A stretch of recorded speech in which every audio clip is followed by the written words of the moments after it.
In the small, quiet town of Millstone, there was a cemetery that most people tried to avoid after dark. It was old, with crumbling tombstones and gnarled trees that twisted above the graves. For years, the cemetery had been the final resting place for many of the town's residents. But one particular grave had caught the attention of the townspeople. It wasn't the grave's age or its weathered appearance that made it stand out, but the strange, loyal dog that visited it every single day. The dog's name was Max, a medium-sized mixed breed with a coat of dull brown fur, and it had become a familiar sight to anyone who passed by the cemetery gates. What was odd wasn't just the dog's constant presence, but its purpose. Max always went to the same grave, a weathered headstone with the name John Carter etched into it, and sat by it for hours, sometimes even lying down next to the grave as if waiting for something or someone. It had been 2 long years since John Carter's funeral, and Max never missed a single day. Rain, snow, or heat wave, the dog would arrive without fail, his eyes locked on the grave, tail stiff as if guarding it. The locals talked about it in hushed whispers, some saying that Max was simply mourning the loss of his master, while others claimed that there was something more sinister behind the dog's obsession. What most people didn't know was that John Carter's death had never been fully explained. He had been found dead in his home with no signs of foul play, but his sudden and unexplained passing left many questions unanswered. Some believed it was an accident, others a natural death, but as time passed, strange rumors began to circulate. Stories of eerie sounds coming from his house at night, and whispers about his past, things he might have been involved in before he moved to Millstone. But no one knew for sure. The dog's dedication to the grave only fueled the mystery. It was as if Max knew something that the people didn't, a secret locked away in the earth beneath that gravestone. And the more people whispered, the more curious the townsfolk became. One man in particular couldn't ignore it any longer. Detective James Monroe, a seasoned police officer who had lived in Millstone his entire life, had heard the stories too. But he wasn't one to believe in local superstitions. He was pragmatic, logical, and he needed answers. Max's daily visits to the grave had piqued his curiosity, and after 2 years of watching from afar, James decided it was time to investigate the truth behind the dog's strange behavior and the secrets that the grave might be hiding. Little did James know, his decision to dig into this mystery would uncover something far darker than he ever could have imagined. Something that had been waiting, guarded by a dog, for far too long. Detective James Monroe leaned back in his creaky office chair, staring at the stack of paperwork on his desk, but his mind was elsewhere. Millstone wasn't a place that saw much action. It was a sleepy little town where the biggest crime was the occasional traffic violation or a missing pet. But there was something that had been bothering James for weeks now. Max, the dog. For 2 years, Max had been showing up at the same cemetery, standing vigil over the grave of John Carter, a man who had died mysteriously in his home.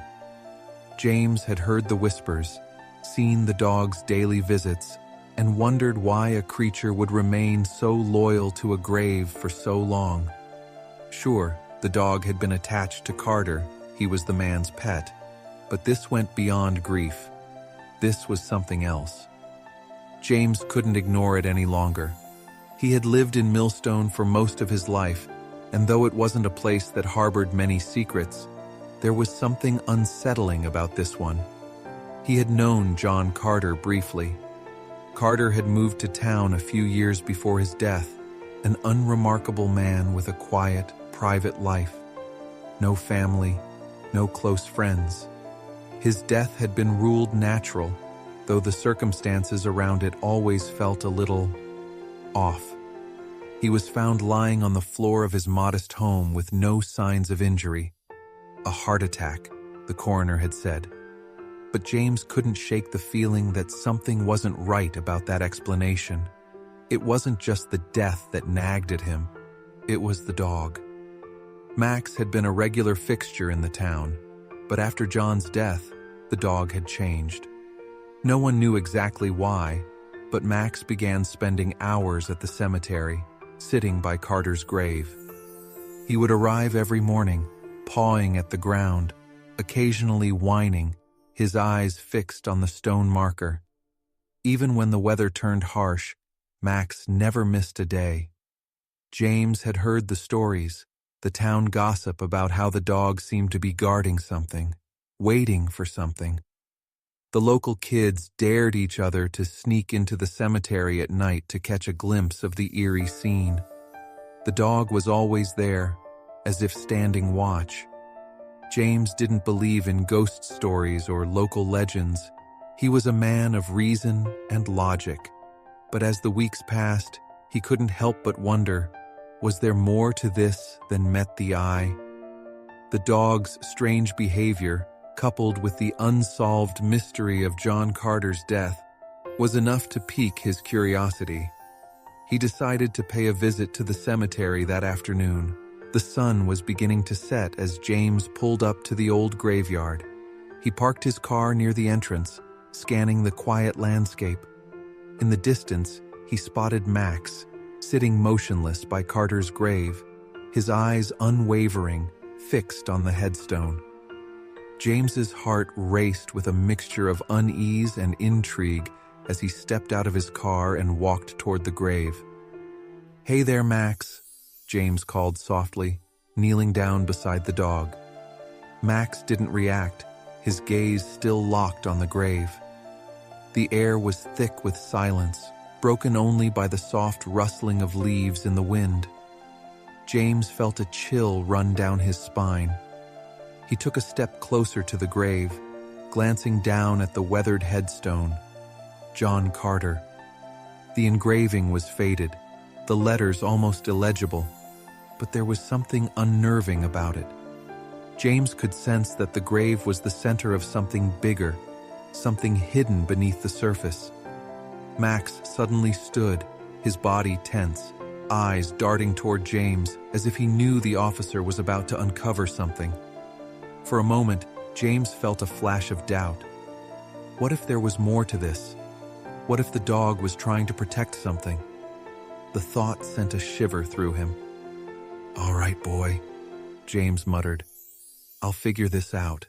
Determined to uncover the truth, he decided that the only way to get answers was to dig deeper into John Carter's life and the strange bond between him and Max. James made a mental note to visit the town's records, talk to the cemetery keeper, and even reach out to anyone who might have known Carter better than the locals let on. But even as he turned to leave, he couldn't shake the feeling that Max was watching him with an almost knowing expression. The dog wasn't just guarding a grave, he was guarding something far darker. James had no idea yet, but this would lead him down a path he wasn't prepared for, one that would unravel the disturbing truth behind the grave and the terrifying secret that Max had been guarding all along.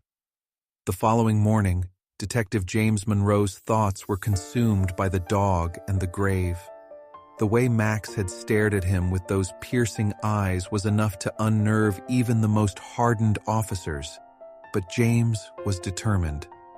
He was used to solving mysteries, but this one felt different, more personal, more chilling. He couldn't shake the feeling that there was something important buried beneath John Carter's grave, something that had been hidden for far too long. James decided to start his investigation with the town's records. He visited the Millstone Archives, a small, dusty room in the town hall, filled with yellowed documents and old files. The town clerk, Mrs. Adams, greeted him with a polite smile, but raised an eyebrow when she saw the detective's serious expression. "Detective Monroe, what brings you to the archives?" she asked, clearly surprised. Most of the town's history had been neatly documented, but the police didn't usually dig into the past unless something serious was going on. "I'm looking into the death of John Carter," James replied, his voice steady. "I think there's more to it than what the report shows." Mrs. Adams paused for a moment, her eyes flickering nervously. "John Carter, you say? I remember when he moved here. Quiet man, kept to himself mostly. He didn't have any family, just his dog, Max. But, well, I never understood why he died so suddenly. The coroner ruled it a heart attack, but—" "Exactly," James said, his curiosity piqued. "There's more to it, isn't there?" Mrs. Adams hesitated before pulling out a thick file from one of the shelves. She handed it to him, her fingers briefly lingering on the cover as if she were reluctant to let it go. James opened the file, flipping through pages of reports, letters, and notes. It didn't take long before he found what he was looking for, a report detailing John Carter's sudden death. It was a heart attack, the coroner had concluded, but the details were strange. There was no history of heart problems, no signs of stress or illness leading up to his death, just sudden collapse. The only oddity was that when Carter was found, his hands were clenched tightly into fists, as if he'd been holding on to something or fighting something before he died. James frowned. This didn't sit right with him. Heart attacks didn't work like that. "I've heard rumors," Mrs. Adams added in a hushed tone, as though afraid someone might overhear. "Some folks said that Carter wasn't just a quiet man. There were whispers about his past, things he may have been involved in before moving to Millstone, but no one knows for sure." James felt a chill as he considered her words. Could Carter's past have anything to do with his sudden death? And what about the dog, Max? Why had the dog been so insistent on staying by the grave, year after year? "I need to talk to the cemetery keeper," James said, determination in his voice. Mrs. Adams nodded, but there was a look of concern in her eyes. "You be careful, detective. Some things are better left buried." Ignoring her warning, James left the town hall and headed to the Millstone Cemetery. The keeper, Old Tom, was a fixture of the cemetery. He had worked there for decades, tending to the graves with a quiet reverence. He was a man of few words, but James had known him long enough to know that if anyone had seen something strange, it would be Tom. James found him near the entrance, raking leaves from the path. Old Tom straightened up when he saw the detective approach, his weathered face unreadable. "Detective Monroe," he greeted him, his voice deep and gravelly. "To what do I owe the visit?" "I'm looking into John Carter's death," James said bluntly. "There's something strange about it, and about the dog, Max. I need to know if you've noticed anything unusual in the cemetery lately." Old Tom eyed him carefully, his hands stilling on the rake. "You're digging into Carter's grave?" he asked, his voice low, almost warning. "I just need answers. Have you seen anything strange around the grave?" Tom hesitated, then sighed, leaning the rake against a nearby tombstone. "I've been here a long time, detective. Seen a lot of things, but Carter's grave, that's something else. The dog started showing up the day after Carter's funeral. Never left. And every time I tried to approach the grave, Max would growl. He'd never let anyone near it, except for me sometimes. But only because I'd been around for so long. The dog seemed protective, like it was guarding something." James's stomach tightened. He had heard rumors before, but hearing it from someone who had worked in the cemetery for years added a new layer of credibility. "Did anything else happen?" James pressed. "Anything unusual? People visiting? Anything odd about the grave itself?"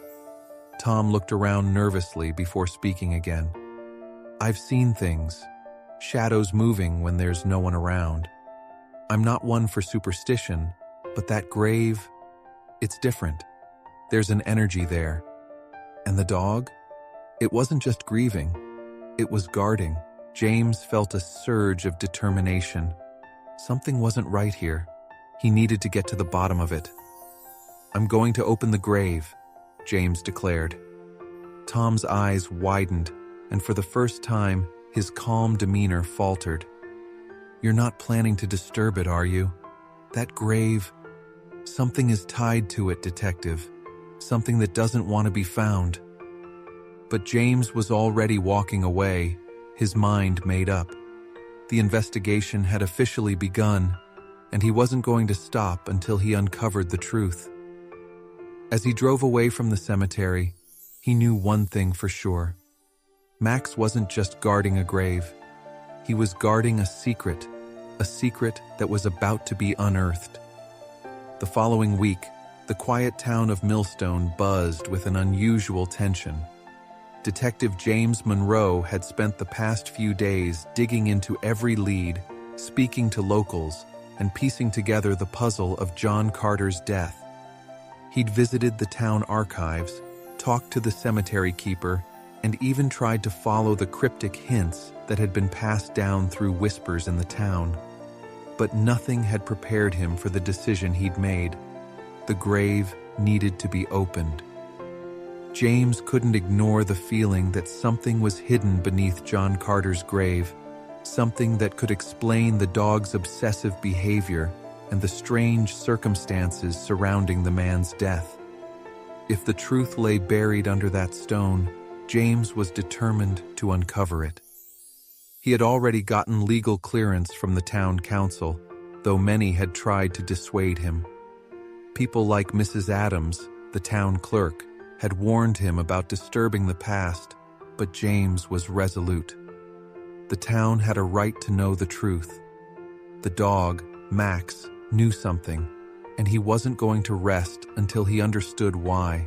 The morning of the exhumation, James arrived at the cemetery just before dawn. The air was crisp, and a heavy fog clung to the ground, swirling around the gravestones like ghosts. He could already see Max sitting by the grave, as always, eyes fixed on the headstone with an intensity that felt almost unnatural. The dog's presence was unsettling, but it also gave James a sense of urgency. He had no idea what to expect, but he knew that whatever he uncovered today would change everything. James was joined by a small team, a coroner, 2 grave diggers, and Tom, the cemetery keeper. Tom had reluctantly agreed to supervise the exhumation, his weathered face etched with concern. "You sure about this, detective?" Tom asked, his voice shaky. James nodded. "I need to know what's really going on here, Tom. I can't shake the feeling that something's wrong." The grave diggers began their work, carefully removing the earth from John Carter's grave. As the shovel hit the first layer of dirt, Max stood up, his ears perked, his eyes locked on the workers with an unblinking stare. The dog let out a low growl, a sound that rumbled in James's chest. He stopped in his tracks, glancing at Max. "It's just the grave being opened," James muttered, trying to reassure himself more than anyone else. "It's just a dog." But the growl grew louder, more insistent. Max's tail stiffened, and he began pacing back and forth along the edge of the grave. James felt a knot form in his stomach. There was no denying that Max understood something that the rest of them didn't. The digging continued, and soon, the lid of the coffin came into view. The workers paused, sweat beading on their foreheads. The silence was deafening, the tension so thick that it felt like the ground itself was holding its breath. "Let's get this over with," James said, his voice tight. The team carefully lifted the lid of the coffin, and as it creaked open, a wave of cold air surged upward, carrying with it an unsettling scent.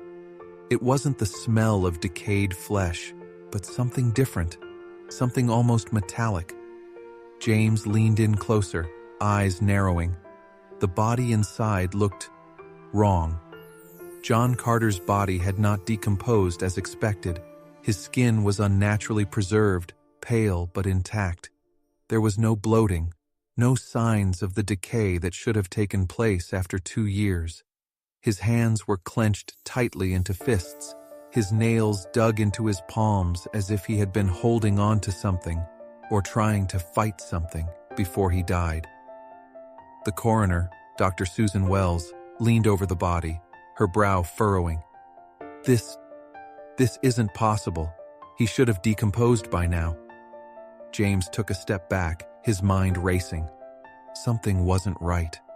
The body, the dog's obsession with the grave, the strange circumstances surrounding Carter's death, it all pointed to something far darker than he could have imagined. Max, who had been pacing nervously around the grave, suddenly stopped. He let out a sharp bark, and then, in an unexpected move, he jumped toward the open coffin, his eyes wild. The dog lunged toward Carter's body, but before anyone could react, James grabbed Max by the collar, pulling him back with surprising force. "Easy, boy," James shouted, struggling to keep the dog at bay. Max growled, his eyes locked on the coffin. He was frantic, almost desperate. For the first time, James saw the true depth of the dog's attachment to the grave. There was something more to it, something that Max was trying to protect. James turned back to the body, his pulse quickening. He noticed something that he hadn't seen before. Just under John Carter's clenched hand was a small, ornate box, half buried in the folds of the man's clothes. It was about the size of a matchbox, made of dark wood, with strange symbols carved into its surface. The box was tightly sealed, but it looked as though it had been placed there carefully, almost reverently. "That wasn't there before," Dr. Wells said, her voice trembling. "It must have been hidden there after he died." With a sense of dread settling over him, James carefully reached for the box. His fingers trembled as he picked it up, feeling the weight of it in his hand. As soon as he touched it, the air around him seemed to shift, as if something ancient and powerful had just stirred beneath the earth. Max barked again, more urgently this time, and James turned to look at the dog. Max's eyes were wide, his body rigid with fear. The sense of danger in the air was palpable. Without another word, James opened the box. Inside, nestled in velvet, was a small, tarnished key. It was old, its edges worn down from years of use, but it was unmistakably a key, one that James couldn't place. As he held it in his hand, a cold gust of wind swept through the cemetery, and for a split second, the ground beneath his feet seemed to tremble. The feeling of unease deepened. The box, the key, and the dog's frantic behavior, everything pointed to something far darker than just an ordinary death. James looked at Max, whose eyes never left the key. The dog had been guarding the grave, protecting something far more dangerous than he could have known. Something hidden for a reason. "I don't know what this is, Max," James whispered, staring down at the key. "But we're going to find out." And with that, the true investigation began. A search for answers that would lead James into a terrifying truth, one that no one could have predicted. The key weighed heavily in Detective James Monroe's hand as he stood in the graveyard, the wind picking up around him, sending a shiver down his spine. Max, the dog, had settled down, though his eyes never left the small, tarnished key in James's grip. The rest of the team stood in stunned silence, unable to comprehend the full scope of what had just unfolded. The body of John Carter had been eerily preserved, as if frozen in time, his hands tightly clenched, and the strange box that had been hidden in his clothes contained a key. a key that seemed to pulse with an unsettling energy. James glanced around, feeling the weight of the moment. The cemetery felt different now, darker, colder, and charged with an unspoken dread. The coroner, Dr. Susan Wells, was the first to break the silence. "What the hell is this, detective?" Her voice trembled, as though she couldn't quite process the significance of what they had just uncovered. James didn't answer immediately. His mind raced.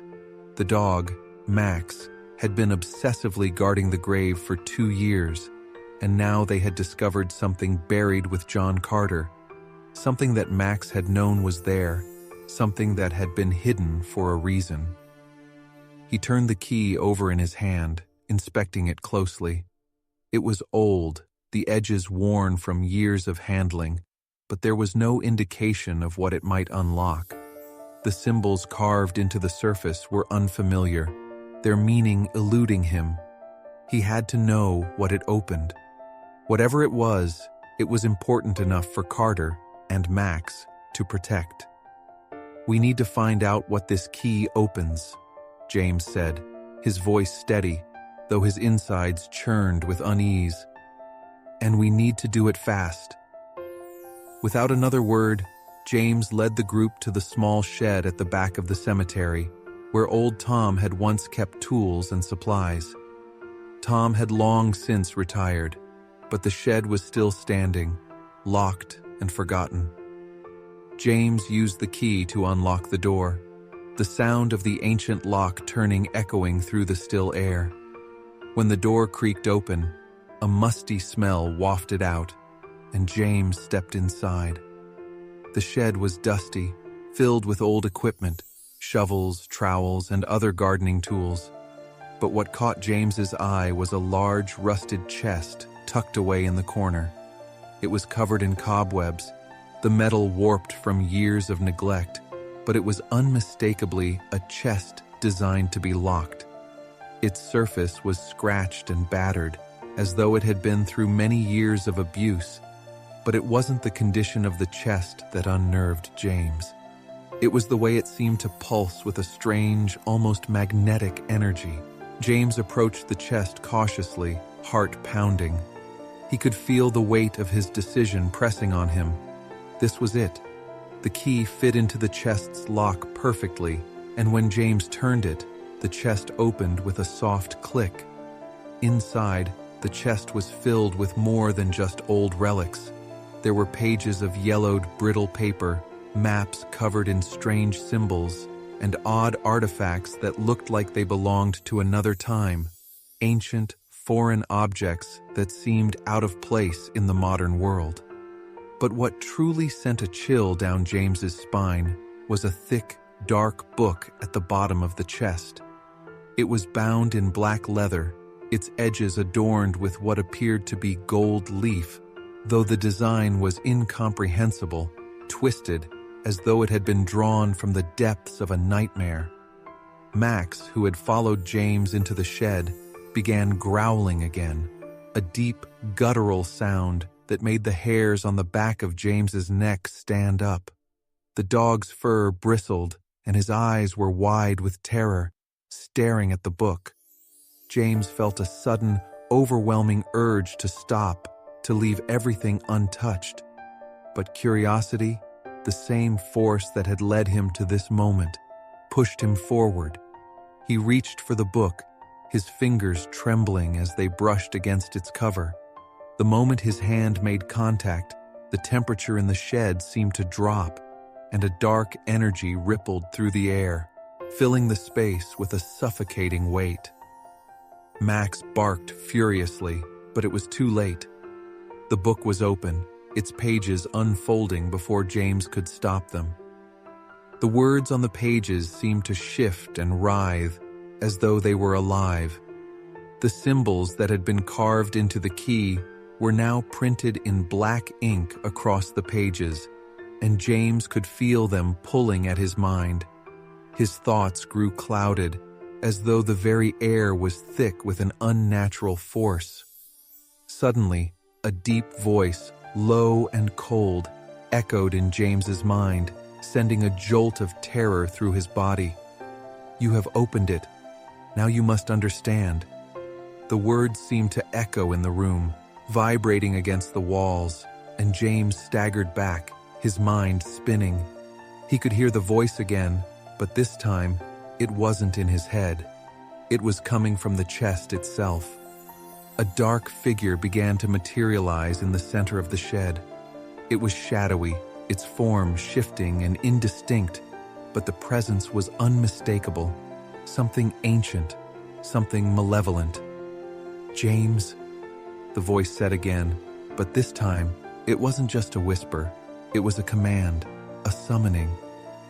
"You have disturbed what was meant to remain buried."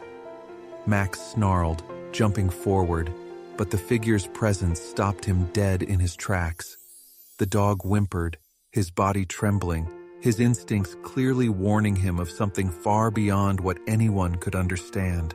James felt the weight of the discovery crash down on him. This wasn't just about a man's death or a dog's loyalty. This was about something far darker, something that had been sealed away, hidden for a reason.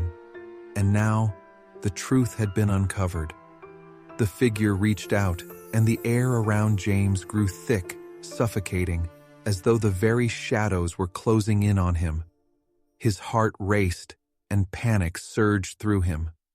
The book was drawing him in, pulling him closer to the truth that no one was meant to know. The figure's cold, empty eyes locked onto James. "You've unlocked the door," it said, its voice echoing through the shed. "But you can never close it again." James's breath caught in his throat as he realized the full weight of what he had uncovered. The key, the book, the strange symbols.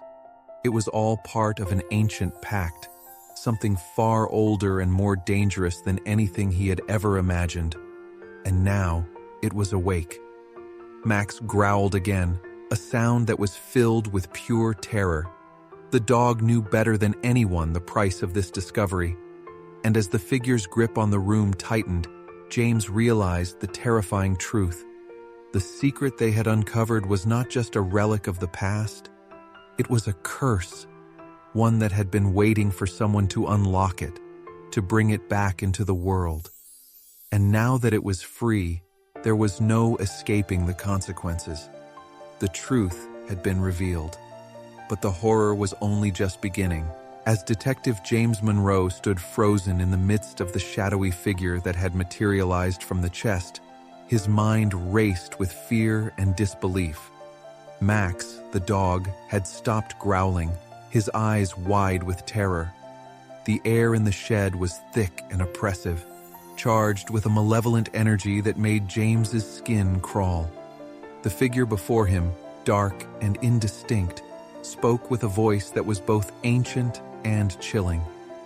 "You've unlocked the door, but you can never close it again," it intoned, its voice reverberating in James's mind like a heavy, unholy drumbeat. Max whined from the corner, his body trembling. The dog was trying to back away, but something invisible seemed to hold him in place. James, heart racing, took a step back. His instincts screamed for him to run, to escape this unnatural force that had been unleashed, but something inside him refused to move. The figure's presence was suffocating, like the weight of centuries bearing down on him. But then, just as suddenly as it had appeared, the figure's voice softened, almost with amusement. "You don't understand yet, James," the figure said. "This is not a curse, it's a warning." James blinked, confused. The air seemed to grow still for a moment, as if the world itself was holding its breath. The figure stepped forward, and its form slowly began to solidify, less like a shadow now, and more like a man. But there was no mistaking that this wasn't a normal human being. Its features were blurred, distorted, as if reality itself was unwilling to define them. James's mind spun. A warning? What was it trying to say? What had he truly uncovered? The figure paused, almost as if it was waiting for something, then let out a dark laugh. You think this was all about a key, a book, or a man's death, but it is so much more, detective. Much, much more. And then, as the figure raised its hand toward James, the twisted reality of the situation unfolded with shocking clarity. "That man you've been chasing," the figure said, its voice cold with contempt. "John Carter, he was never dead." James froze. His heart skipped a beat. He had seen the body with his own eyes. He had even seen the coffin. John Carter was dead. There was no mistake. The figure continued, its voice now like a whisper in James's ear, sending chills down his spine. "John Carter was part of something bigger. He pretended to die. He faked his own death, using the book, the key, everything you've uncovered to bury himself alive." James's breath hitched. "What do you mean?" "You see," the figure went on, "Carter was trying to escape from the pact he made long ago, from the power he unleashed when he opened the book. But he couldn't outrun it. The shadows, they followed him. And when you opened that chest, when you unlocked the book, you unleashed everything he had been trying to hide. Carter's body was just the beginning." James staggered back, his mind spinning. He had always believed John Carter's death was the key to the mystery. But now, as the figure's words sank in, he began to question everything he thought he knew. What if Carter's death had been a carefully orchestrated lie? What if the whole town had been deceived? The figure's voice grew darker. "You're too late, detective. It's already begun." Max's barking became more frantic, louder, as if the dog could sense the growing danger. The air in the shed was suddenly electric, crackling with tension. James could feel the shift, the invisible force pushing against him. And then it hit him. The terrifying truth. John Carter wasn't dead. He had been the one controlling everything all along. The strange occurrences, the dog's obsession, the exhumation. Everything had been part of his plan. The figure, the malevolent presence that had appeared, was Carter himself. Or what remained of him. The dark pact he had made was far from over. But what was Carter after? Why had he come back from the dead, orchestrating this twisted game? Was it to drag James into this nightmare? Or was there something worse that Carter had been trying to prevent? Something so horrifying that even he couldn't escape? Before James could even comprehend what was happening, the chest behind him began to rumble violently. The ground shook beneath his feet. Max barked madly, his fur standing on end as he tried to run, but the invisible force held him in place. "Carter is waiting," the figure said, its voice now tinged with malevolence. "And you will be the one to finish what he started." James turned to face the chest, his body trembling. The chest's lid had popped open by itself, and from within, an ominous light began to glow, a sickly, greenish hue that filled the shed with an unnatural radiance. The shadows that surrounded the figure seemed to twist and stretch, reaching toward James, pulling him in. But just as quickly as it had started, the glow dimmed, and the ground stopped shaking. The figure, now fading back into shadow, spoke one final time. "This is the twist you never saw coming, detective. John Carter has already taken everything you love, and now, you're next." The shed fell silent, the air thick with a cold, oppressive silence. Max's frantic barking had stopped. James turned to look at the dog, but it was gone. The dog, who had guarded the grave for years, who had fought so hard against the darkness, had disappeared. The world around James began to distort, the walls of the shed closing in. Reality itself seemed to bend, twisting and unraveling. For a brief moment, James understood what had been happening all along. The death of John Carter had been just the beginning. The book, the key, the exhumation, it was all part of a twisted ritual that would never truly end. James felt his knees weaken as the shadows began to consume him. The figure's final words echoed in his mind, over and over, "You're next." And then, in the suffocating dark, James understood the true twist. He had never been the one solving the mystery. He had always been the victim. The dog had been guarding the grave, not out of loyalty, but out of desperation, trying to keep the detective from falling into the same trap. But now it was too late. James Monroe was no longer the hunter. He was the hunted, and the game was just beginning. The world around Detective James Monroe seemed to collapse into itself. The shed, once familiar and innocuous, had become a place of nightmares, a realm where reality bled into darkness, and the air was thick with terror. His heart hammered in his chest as the oppressive presence of the shadows tightened around him, threatening to swallow him whole. Every instinct screamed for him to run, but his legs felt frozen, his body rooted to the spot by the weight of the terror pressing in. The shadows, once merely a vague sense of unease, now took form.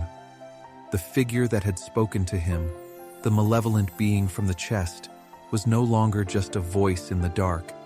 It had shape, texture, its twisted features barely visible in the dim light. And then, like a mist swirling in the breeze, it began to dissipate, leaving behind an emptiness so profound, James could almost taste it. But the true horror wasn't in the figure itself. It was in what it had said. The chilling twist, the horrifying revelation that John Carter, the man whose death had driven the investigation, wasn't the victim at all. He had been the orchestrator of everything: his death, the dog, the grave, and the book. The twisted power of the pact he had made had always been in his control, a trap designed to pull in anyone who dared to uncover the truth. And James had walked straight into it. As the darkness around him grew deeper, the last remnants of his rational thought began to fade. The shed, the graveyard, even the town itself, all of it seemed to shift in and out of focus. The chest that had once held such a powerful secret now stood empty, its sinister contents gone, as if they had never existed. And then, from the periphery of his vision, a figure appeared. It was Max.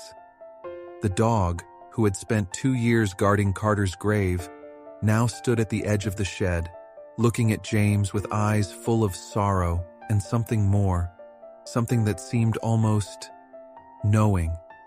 Max's fur was matted, his body tense, but his gaze wasn't filled with fear anymore. It was almost as if he too understood the truth now. James, too paralyzed to move, could only stare at the dog. For the first time since the investigation had begun, he realized what he had missed all along. Max had been trying to protect him, not just from the shadows, but from himself. The dog had sensed the deep, insidious evil that was attached to Carter, that bound the grave, the book, and the key together. Max had been more than just a dog. He had been a warning, a creature caught between the living and the dead, tasked with guarding a truth far too dangerous to reveal. Max stepped forward, his movements slow but purposeful. And in that moment, James understood. The dog wasn't just a loyal companion, nor was he merely a guardian of the grave. He had been waiting for James to understand the true horror, waiting for him to realize that, in the end, the detective had not uncovered a mystery. He had unwittingly walked into a cycle, a curse that would never truly be broken. James finally tried to speak, his voice barely a whisper, but the words caught in his throat. He had come seeking answers, seeking closure, but instead, he had found only despair. The cycle of the pact had been set long ago. It wasn't just Carter who had been caught in it. It was anyone who dared to dig too deep. Max stopped at James's side, his eyes meeting the detective's. In that brief, silent exchange, James felt the weight of everything he had uncovered. The lies, the truths, the dark forces that had been set in motion long before his arrival. There would be no ending to this story, no escape. The shadows, the pact, and the curse were eternal. It was all a part of something much larger than James had ever realized. With a final, haunting growl, Max turned and walked away, vanishing into the swirling darkness of the shed. James stood there, alone in the cold silence, surrounded by the echoes of the twisted truth. And as the last remnants of the figure and the shadows faded into the night, James Monroe understood with sickening clarity there would be no escaping the curse. No matter how far he ran, no matter how deep he buried the past, the cycle would continue. In the end, they were all trapped in the same fate: the dead, the living, the dog, and now James himself. The book had been opened, the key had turned, and the darkness had been unleashed, and there was no going back. The detective's final thought was drowned out by the soft sound of a distant bark.